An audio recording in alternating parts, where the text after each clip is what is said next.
नमस्कार, मैं हूं शम्स ताहिर खान और आप देख रहे हैं वारदात। राजधानी दिल्ली से करीब 1,500 किलोमीटर दूर असम के सरहदी इलाकों का रुख कीजिएगा तो अचानक बहुत सारी गाय नजर आएंगी।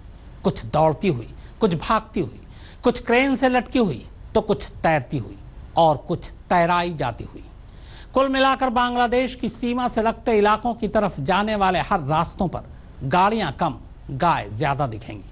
पर आखिर माजरा है क्या? हमने समझने की कोशिश की तो पता चला कि ये वही रास्ते हैं जहां से मिशन भारत की गाय बांग्लादेश जाए को अंजाम दिया जाता है, तैरती तस्करी की सूरत में।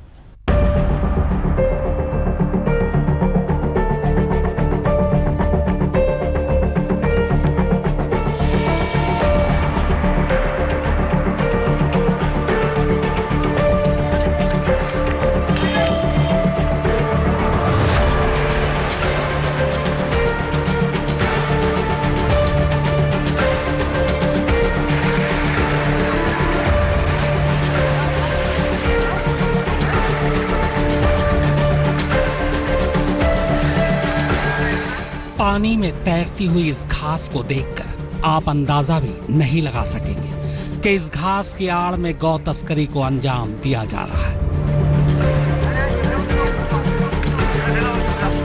आप सोच भी नहीं सकते कि इन्हीं घास में छुपाकर गाय इस पार से उस पार तैरा दी जाती है।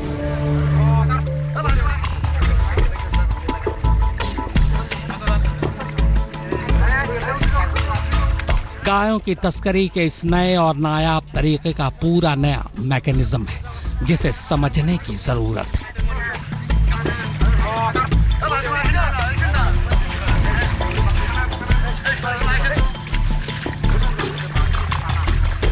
देखिए, केले के इन दो तनों को पहले आपस में बांधा जाता है, फिर गायों को इन दो तनों के बीच में इस तरह फंसाया जाता है ताकि उनका मुंह बाहर रहे पर सांस चलती रहे, और पिछले हिस्से में रस्सी को गाय के पेट और तने से कसकर बांध दिया जाता है ताकि बीच रास्ते में डूबने की कोई गुंजाइश ही न बचे।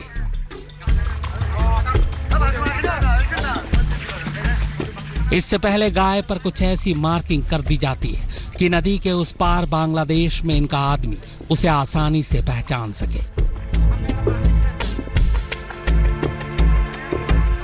फिर ऊपर से घास को इस तरह से रख दिया जाता है ताकि देखने वाले को यही लगे कि पानी में घास तैर रही है।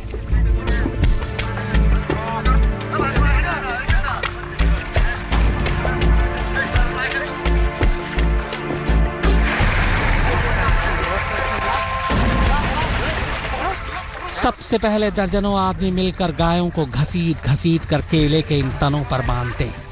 गाय के हाथ पैर इस तरीके से बांध दिए जाते हैं कि वो हलचल भी ना करे, और फिर इन्हें दूर तक ले जाकर पानी में तैरा दिया जाता है।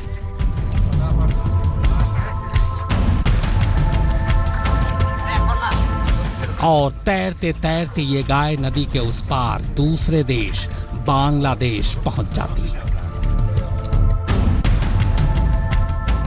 दरअसल हिंदुस्तान का यही वो इलाका है जहां से गायों की तस्करी बांग्लादेश की जाती है। भारत में गाय की तस्करी कानूनी तौर पर नहीं की जा सकती, लेकिन ऐसे बहुत से गैर कानूनी तरीके हैं जिनका इस्तेमाल बीएसएफ की आंखों में धूल झोंककर गौ तस्करी के लिए हो रहे हैं।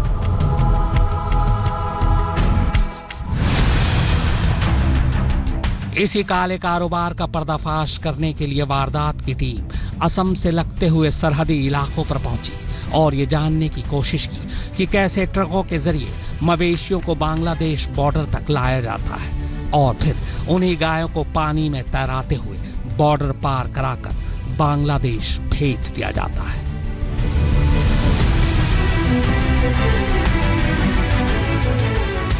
इस नक्शे को देखकर समझिए, असम के जिस ढुबरी इलाके से सबसे ज्यादा गौ तस्करी की जा रही है उसकी और बांग्लादेश की सीमा के बीच पड़ने वाली ब्रह्मपुत्र नदी के उन छोरों की पहचान तस्करों ने कर रखी है जहां से बांग्लादेश की दूरी कम है और बीएसएफ की निगरानी कमजोर।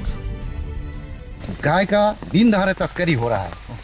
पश्चिम बंगाल से गाय लेकर आता है गाड़ी से, ट्रक से, के यहाँ नमाता है। नमा के यह कलजानी नदी पे यह गाय को बांधकर और केले के जो पेड़ है पैर से बांध कर अमानवीय तरह से वो नदी में बहा देता है। और उधर जो व्यापारी लोग है उसका कोट रहता है, जो कोट गाय के पीठ में लिखा हुआ है, उस पार का जो व्यापारी है वो पकड़ लेते हैं। दरअसल जमीन के रास्ते बीएसएफ की निगरानी इतनी सख्त है कि तस्करों ने पानी का रास्ता ढूंढ निकाला है और अब जमीन से कम और नदी में तैराकर तस्करी ज्यादा हो रही है। हालांकि गौ तस्करी में शामिल तस्कर इतने खतरनाक हैं कि कई बार तो वो बीएसएफ के जवानों पर भी हमला बोल देते हैं। एक अंदाजे के मुताबिक इस सीमा से हर साल करीब 10 लाख मवेशियों की तस्करी बांग्लादेश में होती है। क्योंकि नदी के यहाँ जो कोई फेंसिंग नहीं होता है। अगर जो फेंसिंग होता तो गाय लेकर नहीं जा सकता, लेकिन फेंसिंग नहीं होता है, इसलिए गाय नदी की जो रूट है इस रूट से नहीं लेकर जाता है। माने कहाँ लेके जाता है? वो तो बांग्लादेश लेके जाता है। बांग्लादेश लेके जाता है। ये नया तरीका है। अच्छा। ये 2-3 महीने से प्रतिदिन कम से कम 1000-2000 गाय इस तरह से ले जाता है। असम के रास्ते बांग्लादेश में होने वाली गौ तस्करी का अंदाजा इस बात से लगाइए कि वहां हर साल लाखों की तादाद में मवेशी सीमा पार पकड़े जाते हैं और जो पकड़े नहीं जाते उनकी तो गिनती ही नहीं।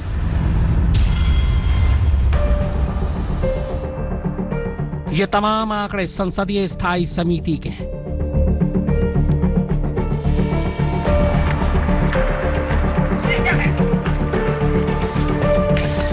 असम के ढुबरी बॉर्डर पर रहने वाले लोग खुलेआम इस बात की गवाही देते हैं कि इन इलाकों से मवेशियों की तस्करी रुकने की बजाय पानी के रास्ते और ज्यादा बढ़ गई है।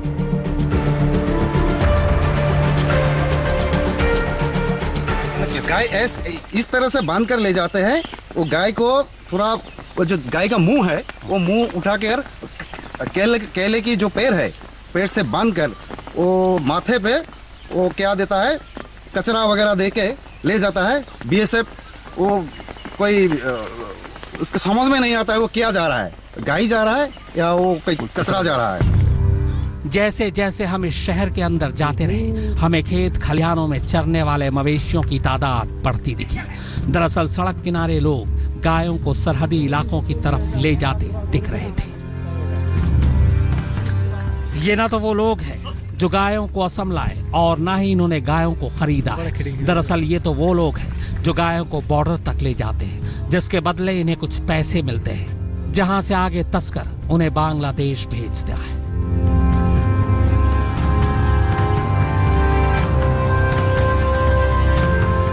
आपको बता दें कि भारत और बांग्लादेश की सीमा दुनिया की 5वीं सबसे बड़ी सीमा है, जो करीब 4000 किलोमीटर तक फैली हुई है। अकेले असम में ये सीमा 250 किलोमीटर से ज्यादा लंबी है और मुश्किल भी, क्योंकि ज्यादातर हिस्से ब्रह्मपुत्र नदी के पानी से बटे हुए हैं। इसीलिए हर जगह की निगरानी बीएसएफ कर सके ये मुमकिन नहीं, और इसी का फायदा उठाते हैं गौ तस्कर। अजय मोर के साथ विश्वजीत, धुबरी, असम, आज तक।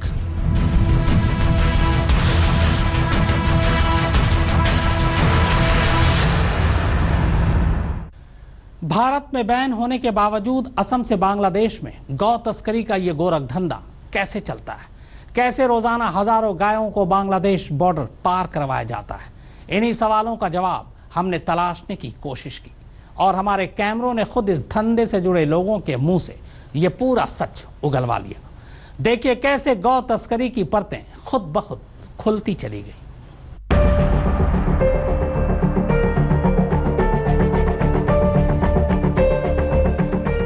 बांग्लादेश में भारतीय गाय की मुंह मांगी कीमत मिलती है। तस्करी का सालाना कारोबार करोड़ों रुपए से ज्यादा का है। इसीलिए तस्कर साम दाम दंड भेद जो भी बन पड़े सारी तिकड़म अपनाकर उसकी तस्करी करते हैं। कभी नाव पर लाद कर गाय, कभी पानी में तैरा कर गाय, तो कभी तारों से फंदा कर गाय। आपका माल कहाँ से आएगा? लंका। लंका से? और माल कोई करेगा? लंका से हमारे आदमी खरीदेगा। आपका आदमी खरीदेगा। तो आपका बॉर्डर में पूरा एकदम बॉर्डर तक में पूरा सुन करके देगा कि ये अगरतला से। पश्चिम बंगाल और असम गाय तस्करी का हॉट स्पॉट है क्योंकि इनकी सीमाएं बांग्लादेश के साथ जुड़ती हैं।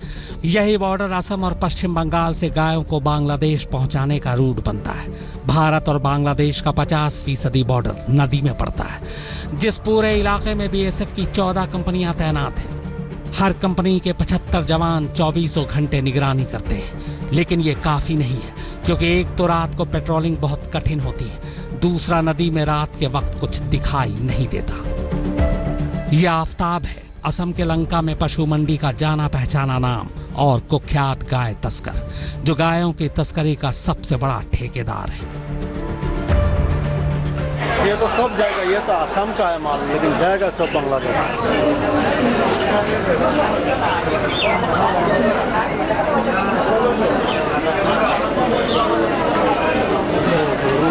कोई हो आपकी नज़र में उधर का ग्वालपाड़ा का कोई हो? ग्वालपाड़ा का कुछ आदमी है आपके पास? हाँ है, कुछ आदमी है, कुछ आदमी है, उसका भी फोन किया हुआ है, मोबाइल फोन किया, हमारा पैसा भी है अभी तो। वही तो चक्कर है, पैसा लेके बैठ गया ना नहीं बैठेगा, आदमी है पार करा देगा माल? माल कैसे जाएगा? नदी से? नदी से। इसके बाद हमारी टीम असम में लंका की पशु मंडी पहुंची। वहां ट्रकों पर गाय लादी जा रही थी। हमने कुछ ड्राइवरों से बात की तो असम से बांग्लादेश तक गाय की तस्करी का इंटरनेशनल रूट पता चल गया। ट्रक ड्राइवरों ने बताया कि यहां से लोड हो रहा हर ट्रक सिलचर जाएगा, वहां से दूसरी गाड़ियां होंगी जो बांग्लादेश बॉर्डर तक जाएंगी, फिर तीसरी गाड़ी से गायों को बांग्लादेश के अंदर अलग अलग स्थानों पर भेजा जाएगा। इस दौरान नदी के जरिए भी तस्करी होगी। अब ये साफ हो चुका था कि नदी और जमीन दोनों तरीकों से असम से गायों को बांग्लादेश पहुंचाया जाता है। इसके बाद हम बांग्लादेश के बॉर्डर पर करीमगंज पहुंचे। वहां असम का सबसे बड़ा गाय तस्कर हमसे मिलने के लिए तैयार हो गया। थोड़ी सी बातचीत के बाद ही वो हमसे पूरी तरह खुल गया और धंधे की बात पर उतर आया। उसने हमें बांग्लादेश के बाजार के बारे में बताया, जहां भारत से तस्करी करके लाई गई गाय बेची जाती हैं। उसने हमें तस्करी का पूरा प्लान भी समझाया। आपका माल उधर में कौन रिसीव करेगा? कहाँ पर? ये हमें अगरतला में बॉर्डर में जो माल पास करके देगा उधर में कौन रिसीव करेगा बांग्लादेश में? जो बंदा एक बंदा है, हम तो सब बाजार में देता नहीं है, हम कौन से का डायरेक्ट नहीं देता? नहीं, हम कौन से बिजनेस करता है और मैं जाके खुद जाके माल खरीदने। हमने मुतीन से अपनी गायों को बांग्लादेश बॉर्डर पार करवाने के लिए कहा तो वो झट से तैयार हो गया और पूरा प्लान समझाने लगा। आपका माल कहाँ से आएगा? लंका। लंका से? और माल कोई करेगा? लंका से हमारे आदमी खरीदेगा। आपका आदमी करेगा? तो आपका बॉर्डर में पूरा एकदम बॉर्डर तक में क्रॉस करके देगा। ये अगरतला से। तो ये वाला नहीं खुला? कौन? फिर ये अपना ये वाला कौन है? मतलब इतना माल है, अब वहाँ से जाएगा अगरतला से। एक लाइन खुला है उधर में शिलंग में पानी चला, लेकिन उसमें भी बहुत लंबा है। मुतीन ने लंका से बांग्लादेश माल पहुंचाने की कीमत मांगी 2 लाख रुपए, लेकिन उसने गारंटी दी कि अगर ट्रक पकड़ा गया तो सारा नुकसान वो उठाएगा। मुतीन जिस ट्रक को बांग्लादेश सीमा पार करवाने के लिए 2 लाख रुपए मांग रहा था, उस ट्रक में कुल 18 गायों को स्मगल किए जाने की डील हुई थी। अंदाजा लगाइए कि गौ तस्करी के इस इंटरनेशनल गोरख धंधे की मार्केट कितनी बड़ी है। जमशेद खान और सुशांत पाठक के साथ के आशीष, असम आज तक। तैरती तस्करी का सच पता लगाने जब बांग्लादेश तक पहुंच गई वारदात की टीम, इधर बीएसएफ यानी बॉर्डर सिक्योरिटी फोर्स और उधर बीजीबी यानी बॉर्डर गार्ड बांग्लादेश, और बीच में कटीले तारों का बाढ़। फिर भी हर रोज 3000 से ज्यादा गायें इधर से उधर। क्या इतनी सुरक्षा के बावजूद एक मुल्क से दूसरे मुल्क में गायों की तस्करी इतनी आसानी से मुमकिन है? जवाब है, अगर मुल्क के पहरेदार सो रहे हों तो जरूर मुमकिन है। तो पेश है भारत से बांग्लादेश तक गाय तस्करी के इस पूरे गोरख धंधे की पोल खोलती ये रिपोर्ट।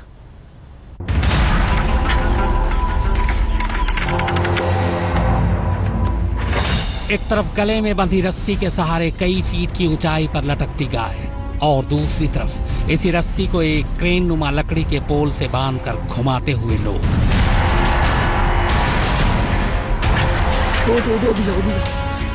और इस तरह हवा में लटकती गाय का चंद मिनटों में कटीले तारों की बाढ़ के ऊपर से इधर से उधर हो जाना, यानी इस देश से उस देश में पहुंच जाना। पिछले कुछ वक्त से व्हाट्सएप पर वायरल ये वीडियो दरअसल भारत बांग्लादेश बॉर्डर पर चोरी छुपे जारी पशुओं की तस्करी की जीती जागती मिसाल है। ये तस्वीरें इस बात की गवाह हैं कि इंसान तो इंसान, जानवरों को भी गैर कानूनी तरीके से सरहद पार कराया जाता है। दरअसल बांग्लादेश के बीफ मार्केट के लिए हिंदुस्तान से गायों की तस्करी का ये पूरा का पूरा गोरख धंधा ऐसे ही कई तौर तरीकों के जरिए सालों से चल रहा है। गौ तस्करी के इस तंत्र को समझने के लिए आज तक की टीम ने हिंदुस्तान से लेकर बांग्लादेश तक के कई ठिकानों की खाक छानी।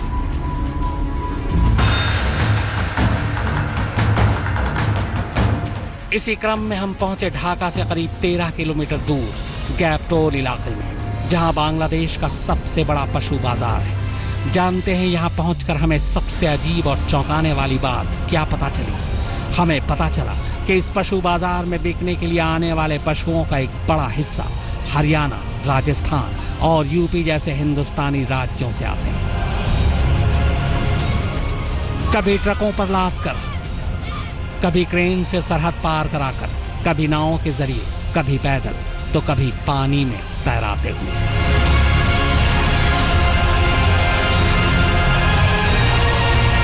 भारत से आता है, भूटान से आता है, नेपाल से आता है, सब बाय इंडिया से पार हो गया था। जाहिर है भारत और बांग्लादेश बॉर्डर पर बीएसएफ और बीजीपी यानी बॉर्डर गार्ड बांग्लादेश 24 घंटे हिफाजत के लिए तैनात रहती है। इसके बावजूद पशुओं की तस्करी पर रोक नहीं लगती। तस्करी का यह पूरा कारोबार कितना बड़ा है, इसका अंदाजा इसी बात से होता है कि हर रोज सिर्फ हिंदुस्तान से ही 3000 से ज्यादा गायें बांग्लादेश लाई जाती है और आगे लोकल मार्केट में बेच दी जाती है। तस्करी कर लाई गई ये गाय उम्र और आकार के हिसाब से 3000 से 45,000 रुपए तक में बिकती है और इस तरह ये पूरा का पूरा कारोबार लाखों रुपए में जाता है।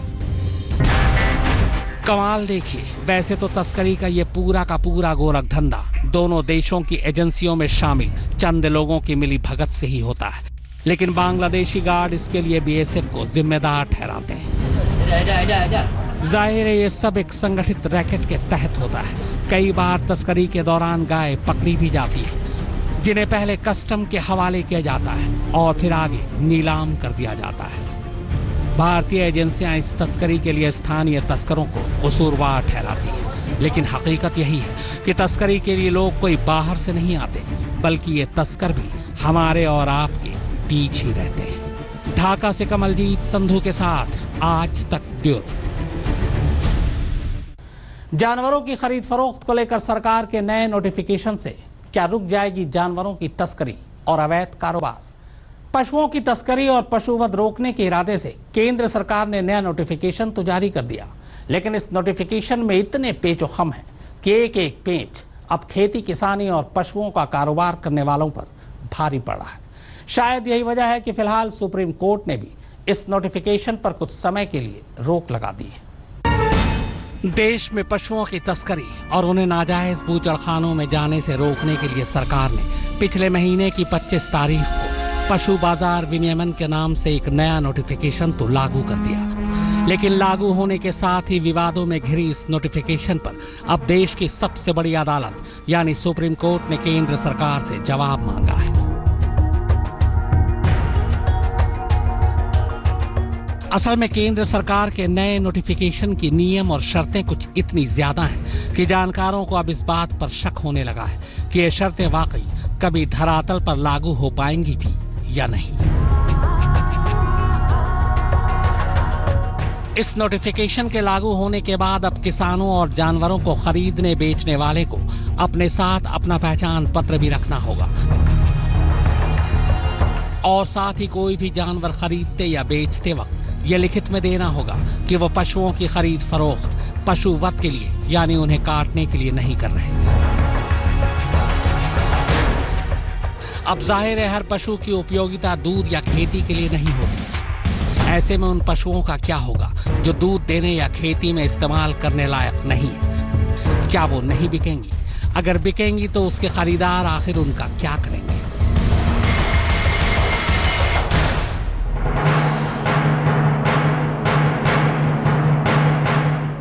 जाहिर है इस नोटिफिकेशन के इन पेचों ने खेती किसानी और पशुओं के कारोबार से जुड़े हर शख्स की पेशानी पर बल डाल दिए। लेकिन जानकारों की माने तो नोटिफिकेशन के पेच यहीं तक नहीं है। उनके मुताबिक हर बाजार की मॉनिटरिंग के लिए कमेटियां भी होंगी और अफसर भी होंगे। और तो वारदात की खास पेशकश में फिलहाल इतना ही, मगर आज तक पर खबरों का सिलसिला लगातार जारी है।